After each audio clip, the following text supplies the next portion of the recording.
One thing I've really noticed in Australia is how literal people, most people like their representation of the world to be.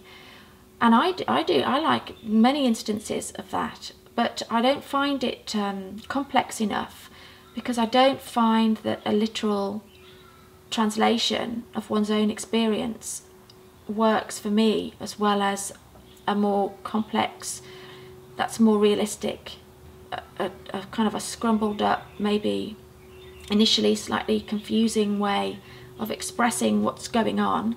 And also I find that I can incorporate real narratives, real objects that exist in the world with maybe emotions, for example about moving over here, with collage. I find that I can use many media together to express something a little more complex, just by the nature of the gathering together of different media is complex in itself. I find that the idea of that tells me more about the complexity of just living, and especially being an artist, and of all the things that I experience in everyday life. When I work every day, I'm always working.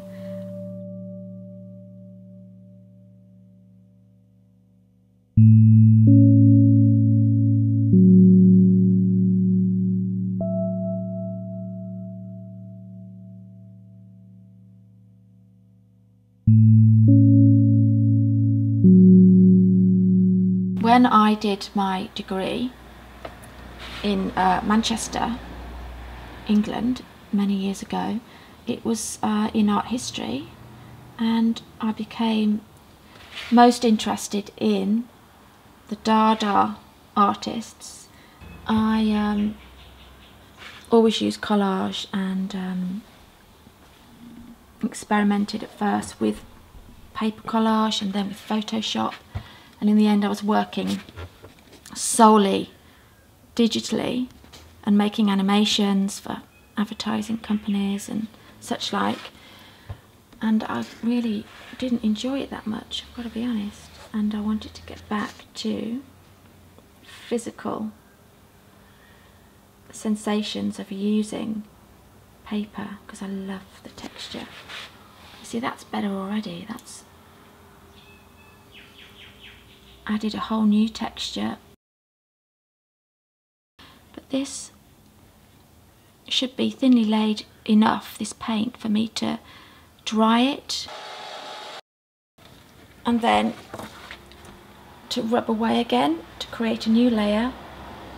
And also I've created this edge as well, and I'm left with a less even edge, or a toned piece that has some odd texture. Then I know that it's going to work with something else that I didn't like before. So it's an evolution. Every piece has an evolutionary aspect to it, and the gaps is where it all takes place. Yeah. The opening night, obviously I'm looking forward to it in that I'll be able to see the work beautifully framed, beautifully exhibited, watching people looking at my work, because I like them to see them looking deeper and to get their own value from it, you know, to wonder what they're thinking, and because I know how I think when I look at other people's work.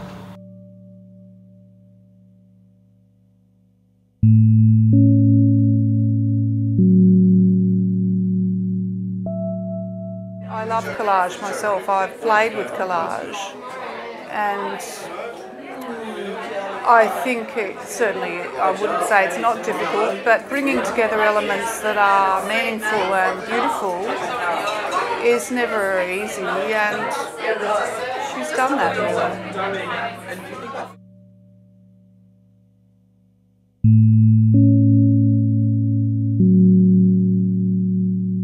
What it is for me, for someone who comes to an artwork, I can read that through the work. I don't mean explicitly, it's not a description or an illustration of a person's state of mind, but you can tell that they were intimately involved in its production. So you're not going to read it back in the same way as you could read an interview back, or an explanation of something. It's not a description. It's an illustration, but not in a sort of literal sense.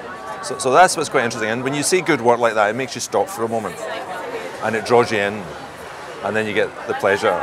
And that's what art for me is about, and I think that's what we've got here tonight. I see lots of different things. I see lots of layers, and I actually just spoke to the artist and I got a really great impression of what a particular piece was about, and also the amount of work that goes into it, and there's so much going on that you kind of have to have quite a few looks at things to get it all, take it all in. The work is very open and ambiguous, and so in that way I see it as representing the gaps that you're talking about. You know, the references to geometry, I think, take it into a sort of philosophical plane. So I guess people are a little bit unsure about it, but they know that they like it. So it's, I guess I think it's a little unusual for Australia, particularly. I know that over in England, and particularly that it has its own legs, and that's there's a lot more artists that are using that medium, and I think it's sort of nice to sort of challenge after some good solid artists previously that are good with paint and that doing artworks that look like something, I guess. So challenge them with something that's more abstract and a medium that they're not familiar with. I've always liked the idea of that push and pull in an artwork and of, I guess, balancing fragility with something more solid, and I've always liked that idea. It's kind of partly why I call it the egg and dart. In Angie's work, there's a lot of opposites, and it's nice to have something that's different for the egg and dart, and I'm very happy with it.